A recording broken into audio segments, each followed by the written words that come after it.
She says, truth was, the uniform caught my eye.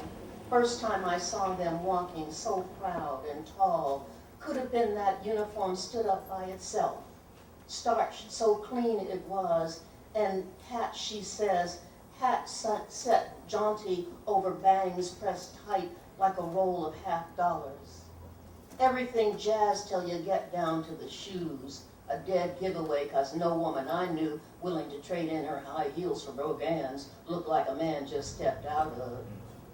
Seemed like that uniform left them more man than woman anyhow, and the wives whispered, hard woman, whispered, hold her own against any man, and wondered if their man was ready to take them on.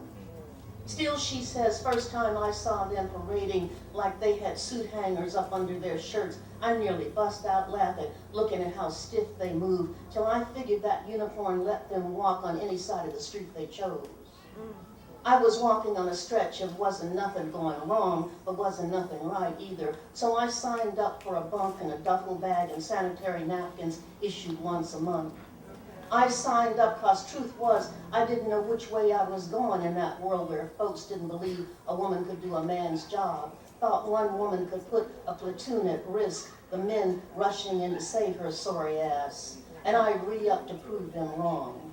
I signed up thinking I'd walk tall in parades, thinking I could show them what I was made of, how I could work a gun steady as a man and hold my own. At least that's what I dreamed of.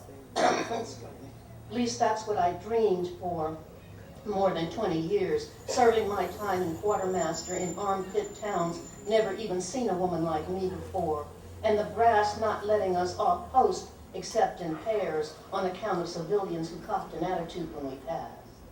She says none of it turned me around, because I was thinking I was the woman who'd seen more camps than any boy back home and knew rank by the stripes and units by insignias.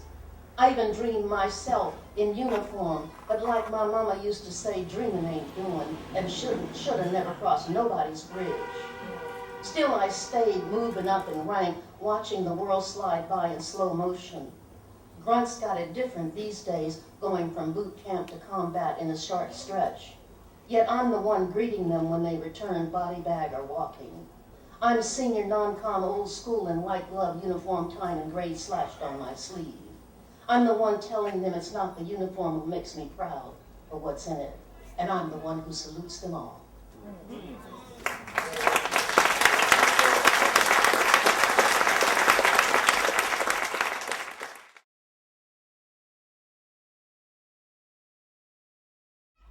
They choose neutral ground, home away from home, but never home as they dare remember. That first night they peel off combat like rubber skin, and it sticks stubbornly in the damnedest places.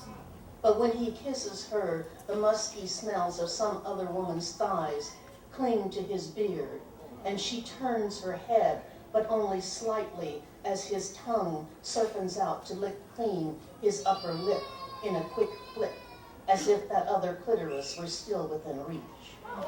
She pours him a neat shot, straight up, her hand steady as a barmaid's.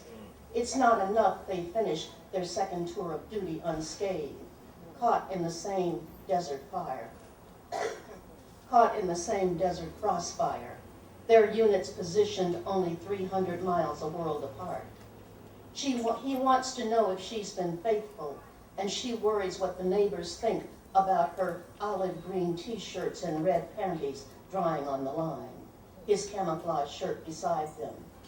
They exchange photographs of each of them holding weapons, and later in bed, when they maneuver each other into position, her belly aches when he pins her face down. Every movement bringing up memories of women in desert villages weeping into the sand. And when the squad pulls out, there she is. The rear guard action, he laughs, until she mounts him, her thighs summoning up all the strength she has, his laughter dying in his throat until she finally pulls rank and lets him have it.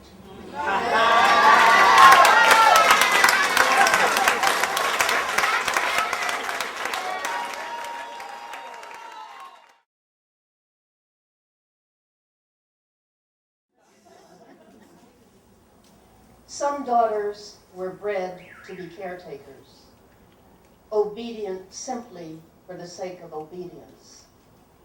Some daughters grow fat with worry and call that love. Some were born for beauty. Some were sturdy, born for work, and breeding daughters like themselves. Some daughters soften like well-tanned hides. Some cut their teeth doing what not to do so well they can't be called anyone's daughter. Some hold love in their baskets of goodies. Some just sew up their mouths until nothing escapes. Some daughters work all day at being good daughters.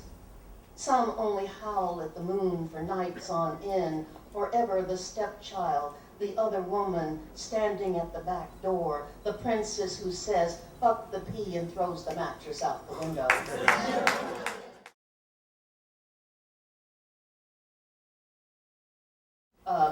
The body politic. No, that's not. Read Caught in the Crosswalk. We were amazed, not just because she was so unlike the other suits. Think I have a thing about suits? We were amazed, not just because she was so unlike the other suits, but how clueless she unnerved us all, stomping around on her stubby legs, past courtiers weary with age. Someone has hijacked her Saks account and charged tons of reading material which she refuses to open.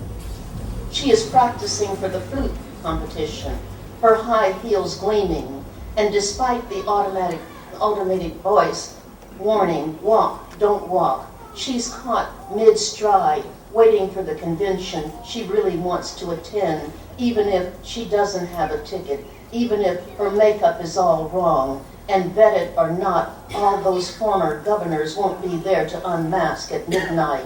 Souvenirs peddled by some guy from Wall Street down on his luck, while everyone tries cashing in earmarks, even if they don't belong, and the free clinic opens for wingnuts who snuff out candles with their tongues.